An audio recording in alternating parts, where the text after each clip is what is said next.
All right, sports fans, welcome back to another episode of Pez's Picks. I say it every week. I'll continue to say it. I am not Pez. I am not making these picks. I'm the co-host. I'm Jeff Hartman. Joining me is the man, the myth, the legend, coming off of a 7-0 week. Pez, the great, the magnificent. What's up? How's it going?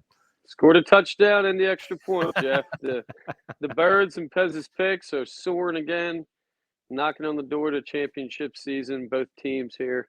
We've been in high contact with Sirianni and the boys. They sent me over this nice South Philly velour warm-up, a vintage, and I've been helping with the boys out. We're going to get a little more creative with the play calling on the offensive end with them this week and hoping that turns the corner a little. You were flying higher than the Eagles offense. I watched that game. I was not impressed. We'll put it that way. We will put it that way. But still, Yeah. They got the win, and that's what matters. And you got plenty of wins last week. Let's do a recap. That's what we always do. We recap the last week's games. We start with the NFL. We go into the NCAA. We're going to go into the college football playoffs this season, this weekend coming up. It's going to be fun. But let's start with the NFL on Thursday night last week. Saints at Rams. Rams were giving 4. The Rams win. They cover. Those Thursday night games are tough for the visiting team. Rams look great, Jeff. I mean, that offense they got 2 solid receivers. You got a quarterback that's efficient and can hurl that ball around, doesn't turn it over a lot. It got healthier as the year went on. Rams are coming on. I think that team could shake things up in the playoffs. And, it's tough traveling on that Thursday. That team looked worn out. Yep. Team looked like that defense been carrying them a little bit too much. And that's what happens when you get into 15, 16 games. I mean, you start getting tired in positions that you lean on the most. But Rams look like they're just getting into high gear. Yeah, I agree. And so the Rams, like I said, they win, they cover. And so did the Cleveland Browns. Cleveland Browns were spotting 2.5 points to the Houston Texans. We pointed out when we were talking about this game that they didn't want Flacco to throw interceptions. He did throw interceptions, but he also threw the ball all over the field, and the Texans had no answer without C.J. Stroud. They win in a big way, and they get you the second of many wins in the NFL.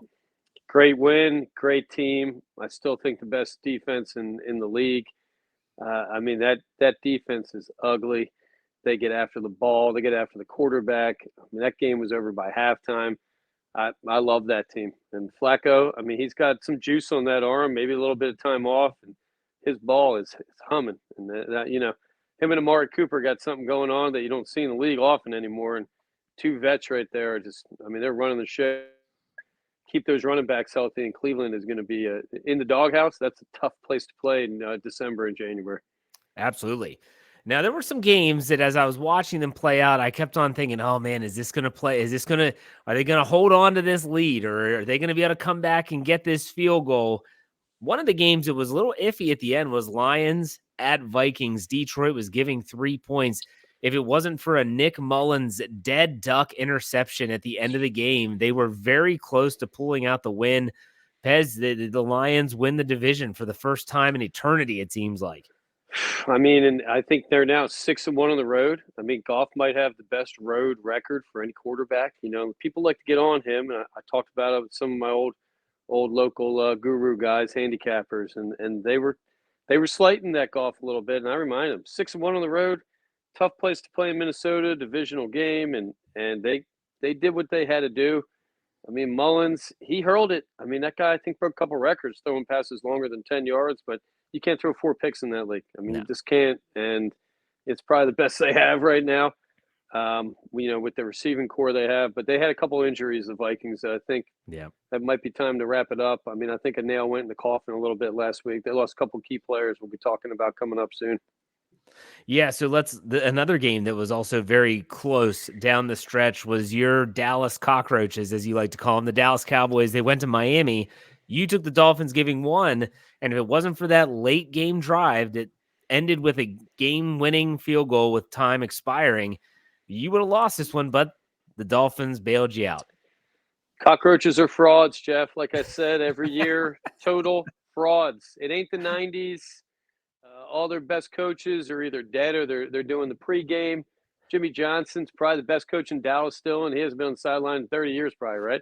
Yeah. Dak, he had a nice drive at the end. I'll give him that. That defense, most overrated thing in football, Jeff. Who's this Parsons guy? So obnoxious or running around yelling. When the hell has he made a big play this year? I want to know. When have they had a big win? Enough of the big mouth talk about the cockroaches coming on. The birds are the winners of that division, Jeff. This is the dominant team. Cockroaches got what they deserved. I think Miami got a little bit unlucky. They should have blown that game out. Big W for Miami. Big win for them. Didn't play their best game, but a big W. And they exposed that defense 2 weeks in a row. Buffalo and Miami showed that defense can be beat running up the gut, can beat them in the air. And I hope the Birds get to see them in the playoffs, Jeff. I can't wait. I like that trash talk. I like that trash talk. All right. They can't win on the road, though. We'll never see it. They're never getting by week 1, Jeff. That's true. That is true. And then to cap everything off, you took the Ravens +6. I said take the Ravens +6, but I wouldn't take them straight up. You said you would, and you were right in a big way. They have 4 interceptions of Brock Purdy. Like you just said about Nick Mullins, you're not going to win many games when you turn it over 4 times. Ravens win big, and that caps off a perfect 5-0 in the NFL for you. The Ravens get the W on Christmas night. Loved them. I mean, I've been suspect of Purdy since last year, Jeff. I mean, KT Smith and I on the call sheet talked about it. I believe I called him a fraud early in the year, trying to make me look bad a little bit throughout the season. But I think as a rookie quarterback, you get a season of data and tape on. Teams figure you out, and he didn't look like he knew what to do by halftime. Had to yank that guy in the second half. A little bit of a fuzzy injury intent trip to then pull him, I think, is what happened at the end of that game. Lamar, best game I've seen him play maybe ever. Lamar was awesome. And that team's getting better. They're getting Mark Andrews back. That defense was awesome. I mean, I'd say the Browns and their defense, top 2 in the league. San Fran, solid defense, but they didn't have any answers for Lamar. Lamar in the second half took that game over, opened up the field a lot, and a lot of players running wide open. And if Lamar's playing like that, I don't think anybody in the league can beat him. I think that's a Super Bowl winning team right there. They play games like that. They're going to be a tough team to beat if they're playing at that level. Sure are. For sure. Well, for in sure. 6-point dogs, Jeff, right? After we taped the next day, I saw the coach and the players were pissed off about that. They talked about it all week. How the hell are you going to have Lamar as a 6-point dog going up against Brock Purdy? Who's Brock Purdy, Jeff? As far as I know, guy played 1 playoff game. He played about 3 minutes, and he left off the field like a wounded chicken with the Birds chasing him off with a busted wing there. So you know what? Bring it on, Brock Purdy. Bring it on, Dak. All right, we'll take Lamar, and that's a man's game in the Super Bowl. Brock Purdy, Dak, laying up for us. We're going to warm up. We'll be seeing the Ravens in the Super Bowl. Can't wait, Jeff. Can't wait. Okay. All right. Early prediction. I love it. Let's go to the NCAA side of things, where you also did finish a perfect 2-0. Everyone was talking about the Gasparilla Bowl in Tampa with Georgia Tech versus UCF, but you had the inside knowledge on this one. Georgia Tech getting 4.5. You said take Georgia Tech. They went outright. You look smart. The Georgia Tech, they pulled through. They didn't pull through for us earlier in the year, but they did when it mattered the most. Great quarterback. I mean, they were down early. I think it was 17-0. They were down. Haynes King, great quarterback, great running back. That team came on, and I think that's a team to watch next year. Heisman, a little bit of early Heisman hype about that quarterback. I love him. That was a great win. Another dog win, I believe, and we'll take it all day. Looked like the game was over a little bit. They looked a little bit tired. I think they hadn't played since November 25th. Georgia Tech looked like they had a little bit of a giddy up in the kickstand there. And then once they got it going in the second quarter, that team was humming. And then the Armed Forces Bowl, JMU versus Air Force. Again, JMU, they pulled through in a big primetime game for us earlier this year. You have the inside knowledge there, but you also found out the coaching staff left. All these players left. And Air Force, who was getting 2 points, they win that game as well. So there you go.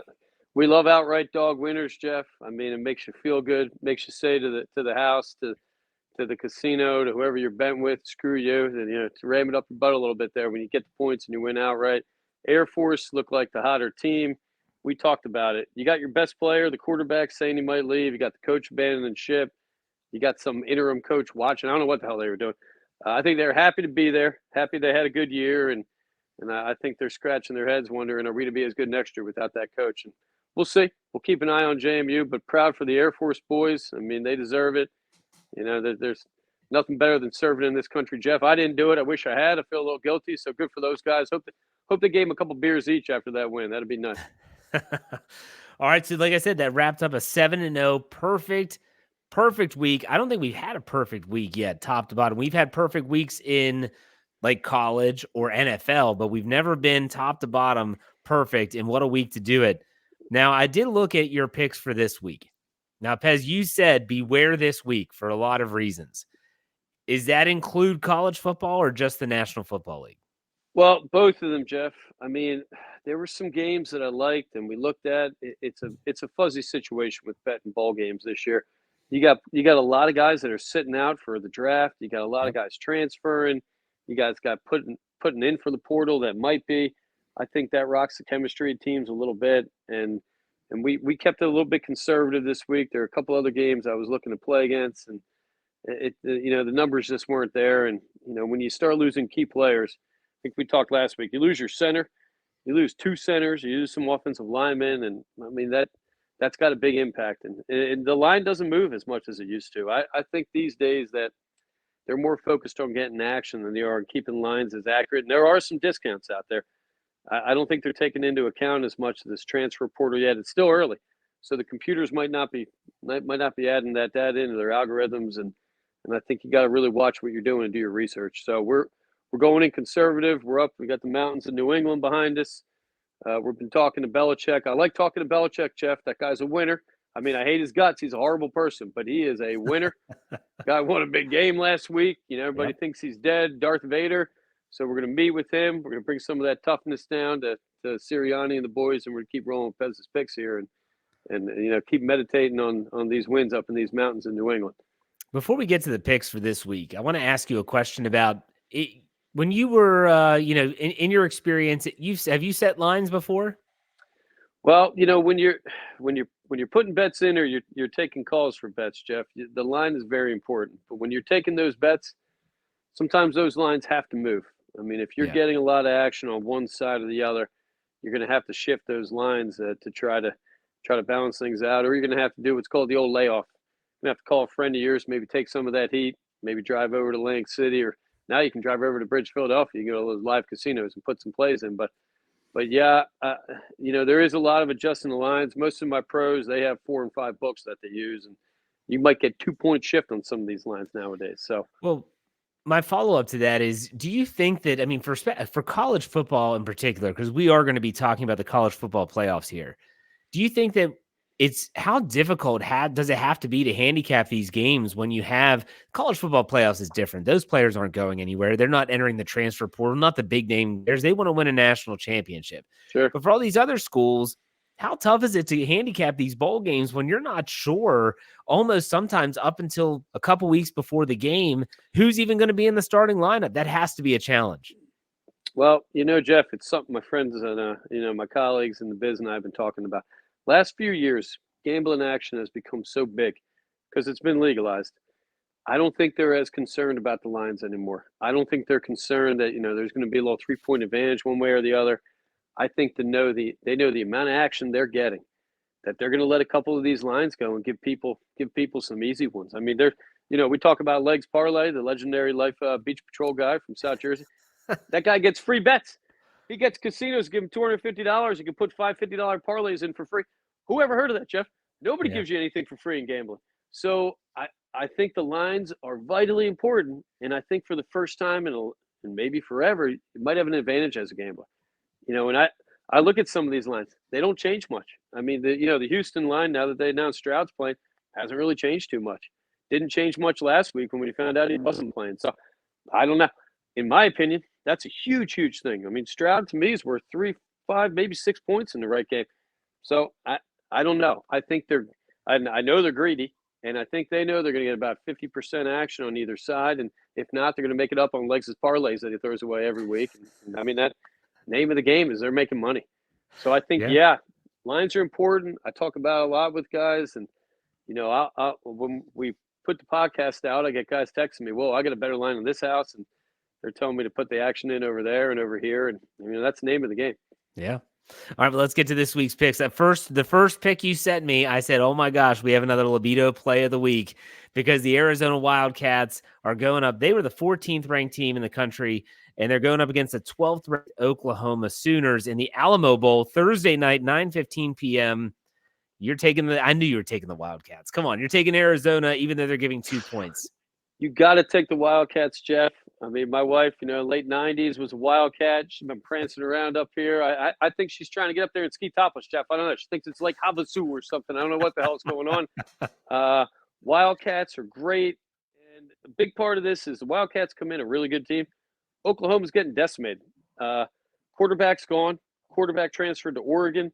They're playing a true freshman who, from what they claim, some 5-star recruit. He'll be coming in and taking over first start. I think he completed 18 passes throughout the season. So to me, guy's a dead-on rookie coming into a big setting. Aside from quarterback, 3 offensive linemen, starters, their center, a tackle, and a guard. Gone, Jeff. You got a rookie quarterback. I mean, barely played in the college game. You got 3 offensive linemen out of the picture. And I believe we have one more, Jeff. We've got their best defender, linebacker, 99 tackles, 16 for loss, transfer into Ole Miss, gone. So Jeez. 5 starters, including the quarterback, best defender, and 3 offensive linemen. To me, that's Wildcats all day. They've got 1 O lineman that's entering the draft and not going to play. Other than that, team's intact. I looked at their records. To me, last 5 games, Oklahoma, I mean, they've had some good results. It's been weak. I mean, they've beat TCU, BYU, West Virginia. Their one solid win, Oklahoma State and Kansas. You go up against Arizona, 3 ranked teams. They beat Utah, UCLA, Oregon State, Arizona State, Colorado. That's 5 pretty powerhouse teams. I'm going to go with Arizona all day. I think this line's off.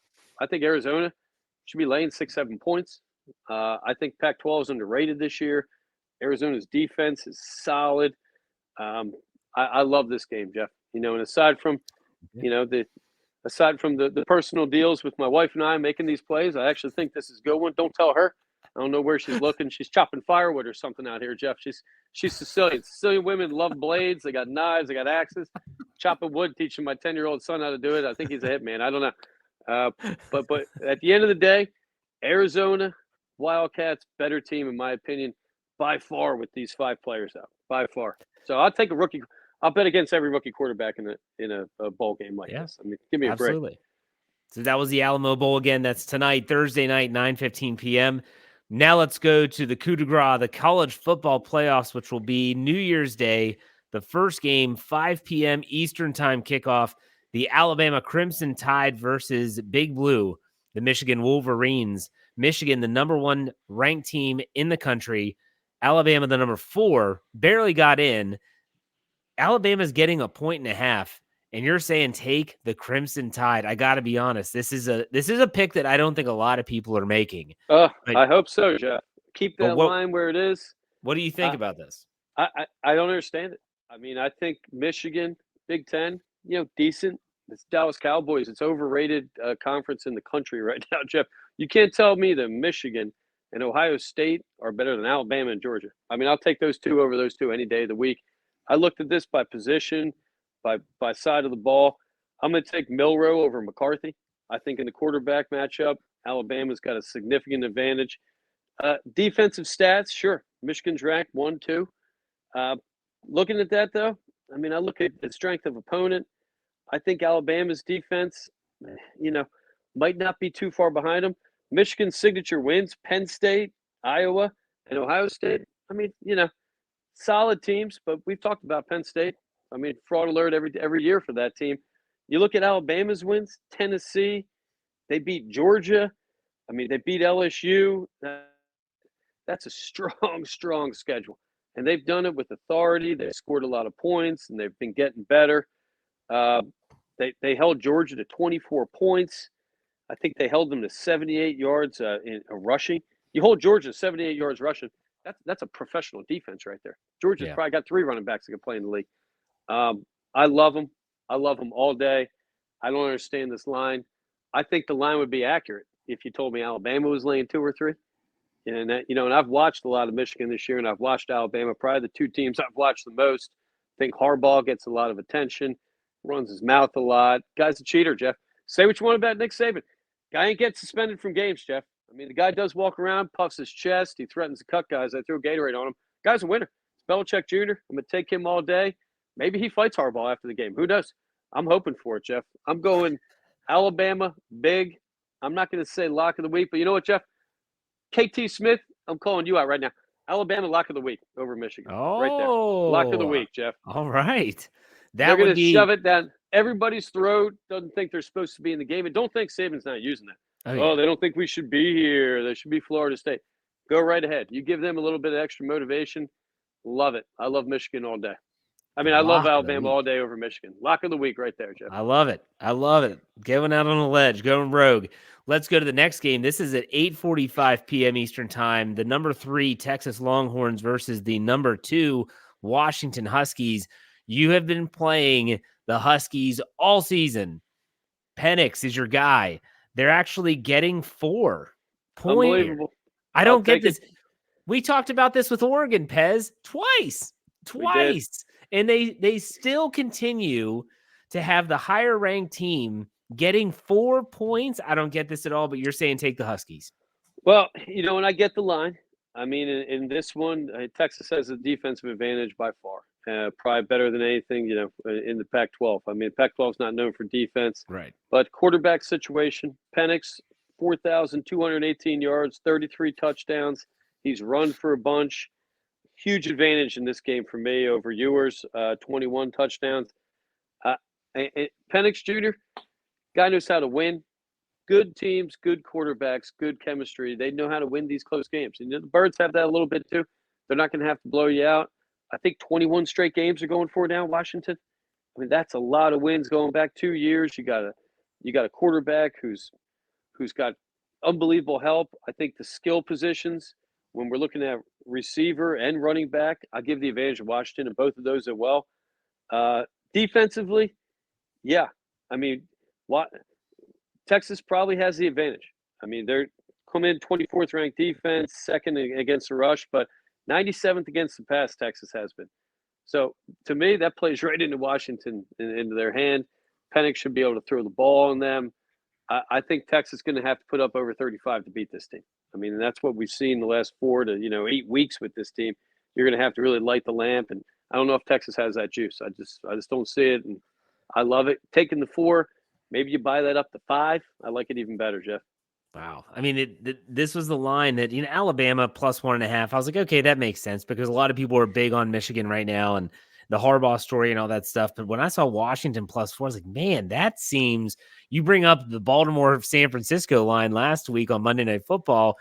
That could easily be viewed the same way. The Washington Huskies could say that, we're the number 2 team and we're getting 4. Are you kidding me? Well, think of the money too and think of the action, and a lot of that comes into play. If everybody and their brothers taking Texas still laying 4 or 5 points, Vegas is going to be happy. Yeah. And if they think Washington might be a little bit of a better team, you're going to have more action coming in for the Longhorns. Big market down there in Texas, probably more national fans. Over there in England, when we talk about that other football, the soccer in England, they have some wonderful words they use in that English language over there, Jeff. They talk about teams coming in form. What's their form? Are they good or are they bad? Washington comes in the last 5 games, having beaten Oregon, Oregon State, Utah, USC.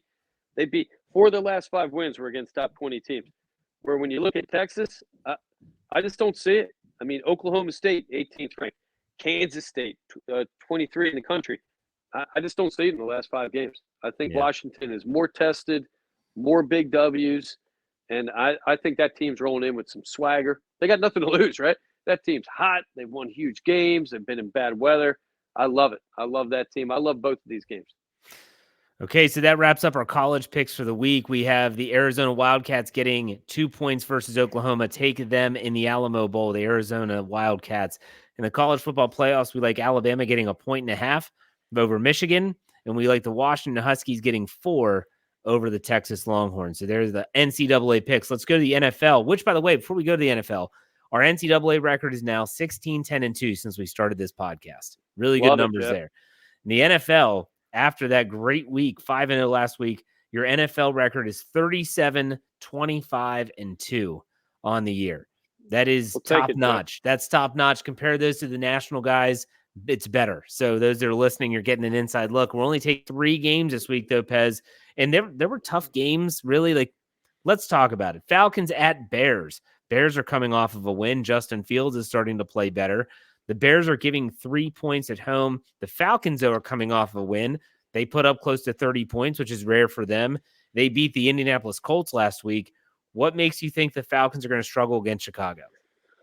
Well, with a lot of these games, Jeff, I think this week the league has done an incredible job. You look at the number of teams that are, 8-8, 9-7, but there's teams just about every division still up for grabs. I mean, you look at the Colts, you look at the Bengals, you look at the Jaguars. I think all three of those teams can win. Then again, I think all three can lose. You got teams that are fighting to get in the playoffs, win the division, 1 seed. Going to have to be very, very careful. You got teams like the Ravens and the Dolphins coming in, both off a huge win, statement game. So tough games to call there. Yeah. The advantages we look for, we look for the quarterback advantage. We look for intangibles. You got Atlanta heading into Soldier Field. It's going to snow. High is going to be 34 degrees. I don't know if Atlanta's made for a situation like that. We've got Fields coming in. Guy's been hot the last 3-4 weeks. He's playing like a guy that wants to keep his job. Ritter's okay, but you give me a quarterback in Ritter, 10 touchdowns to 10 interceptions. I mean, I'll take that ratio. Robinson's a good running back, but at the end of the day, traveling's hard. Going on the road's hard. Going on the road outside, can't imagine getting tackled on Soldier Field. I think they lay a layer of concrete under that grass. I mean, that is a tough place to play. And, I like the Bears. I like the situation Fields is in. I think that team's coming on. They seem a little bit healthier. Atlanta's got a mile-long line injury report. You look at last wins, the Bears they've been playing a lot better. What are they? 3-2 in their last 5. They lost to the Browns in a tight one. They lost to the Lions in a tight one. Team hasn't been blown out in about 7 or 8 weeks. So I love Chicago in this situation. I think they have a little bit more to play with. I think Atlanta going outside, Ritter, that's turnover machine waiting to happen. So we're going to go with Chicago. We're leaning on the defense a little bit, and I think Fields has his way. Yeah, and Fields also is that dual threat that if it's bad weather, he can run the ball. He's proven that he can do that. That's probably where he's more comfortable anyways. I like the pick of the Bears over the Falcons. The next game, Arizona Cardinals at the Philadelphia Eagles. The Eagles are giving 10. The Eagles, again, offensively, they had some issues last week, but you're saying that they're going to bounce back and they're going to be able to cover that 10-point spread. I mean, it's the way I look at it, Jeff. Birds, they're a top team in the league. It hasn't been pretty. We all know that. I've watched every minute of every game. Got to play the numbers a little bit. They haven't covered a game, I think, in over 5 weeks. Wow. That team is too good to not cover a spread in over 5 weeks. They're home. They've been hearing the chatter. They're jawing at each other a little bit. I like to think that Sirianni, I like to think that maybe he's causing some of that friction. And I saw him jawing with some of the receivers, and they're getting on each other a little bit. And sometimes at the end of the year, when you have a team faltering a little bit, you kind of want a little bit of infight. You want to get that emotion back going. They practiced some pads a couple times in the last 2 weeks. I think this is a game for them. They need a nice, easy blowout. I think this team they can beat by 20 or 30 points. Arizona, again, coming cross country, going to be outside. Not going to be as cold as Chicago, but it's going to be cold. It's going to be in the 30s, probably windy. Every game you go to in Philadelphia is windy for some reason. It could be August at 1 o'clock in the afternoon. It's windy. So at the end of the day, Philly, dominant team. 10 points to me, that's a gift. I think that's a 13 or 14-point spread, and I love it all day. And I think Murray's going to have a tough time with that D line. They're going to look to make a statement. They're going to look to win this game. I think San Fran, a little bit of stumble, have a little bit. They're the ones scratching their heads a little bit. Are we good, and can we win with Purdy? San Fran has one more bump on the road. We win these next 2 against these 2 losers the Birds are playing, we're going to be the number 1 seed. And San Fran knows that. Dallas knows that. I think the Birds, and this is a must-win. This is a big win for them. All right. Well said. I like it. And let's go to the last game. The Green Bay Packers at the Minnesota Vikings. The Packers are actually getting 2 points in this game. It's inside, not an outdoor venue. What do you like about the Packers in this one? Well, in this one, Jeff, I was talking about with a good buddy of mine, a legendary gambler from South Jersey, Italian guy. We call him the Action Man. Only guy I know to ever bet on cricket and the WNBA on the same day, which is a record in my opinion. Little did we know, cricket games go 3 days, Jeff, so we lost 3 days later. But anyway, he hates Green Bay. Green Bay, tough team to watch. Defense blows it sometimes. Having said that, primetime game, everybody plays better in primetime. These guys know they get paid for a living. Every GM's watching that game on Sunday night. They're not going out getting drunk GMs. They're nerds, Jeff. They're sitting home. They're punching numbers. They're watching tape. Maybe they have a White Claw or something at 8:30 at night while they're watching. But anyway, Green Bay's going to play hard. Divisional game, and Minnesota. I mean, they played hard last week. You're right. Played their hearts out. They really went after it. Lost some important players. Addison looking like he's questionable. Might not play wide receiver.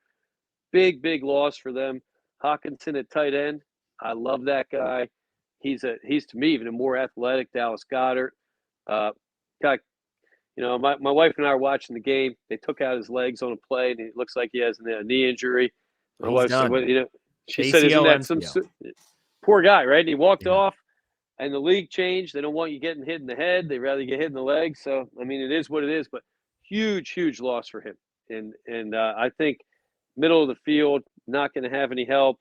Lost their best defender, DJ Wanham. I mean, he's out. I mean, without that guy, I think he's captain of the defense. 2 significant players coming off that bad loss.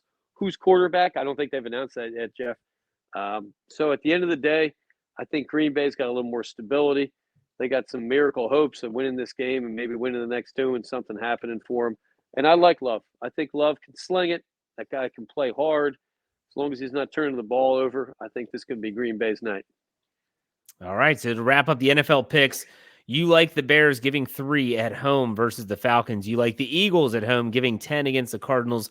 You like the Packers getting 2 on the road against the Minnesota Vikings to wrap up our picks. We have 6 total picks. We'll see how they play out. Any bonus picks this week, Pez? I think a good play, Jeff. I like the Jags, Cincinnati, and the Colts. Now, I liked all 3 of them. I think a nice play would maybe be a $10 or $20 parlay on all 3 of them. I would not be shocked if all 3 of them won and that division is still tied up. I think that's a nice parlay. I didn't like any of those games to put money on them. A lot of question marks with all 3 of them, but I think all 3 do win. Did you say the Jaguars? The Jags, the Colts, and the Bengals, I think. The Bengals over the Chiefs? I think so, Jeff. I think that's a weird game. Now, I'm not betting on that game. I think there's going to be some weird games this week. Throw in the Commanders, Jeff. That's another weird game. I wouldn't be shocked if San Fran if that's close or even loses that game. I mean, that this week, second to last week in the league, is a crazy one. It's a gambler's minefield. You got to be really careful because you got teams that are playing for everything. They got nothing to lose. Like we saw with the Browns last week. They ran. I don't know if you know. They didn't have a kicker. They had to go for a 4th down every play. I started watching them. Like, oh man, I'm going to get burned on this situation. So you never know. They got nothing to lose. Coaches might know. I might, if I lose this, I'm out. Screw it. I'm not punting. You might have guys that blow the game off. It's tough to say. So I think there's a lot of weird plays. It might be worth $5 or $10 parlays and putting some long shots in there. All right. Good stuff. Good stuff, Pez. Thanks for the time. It's been a lot of fun this year. I hope you enjoy your new year, and we'll be back next week to talk more picks. Take it easy, Pez. Can't wait, Jeff. Happy New Year's. Have fun. Yeah, man. We'll see you.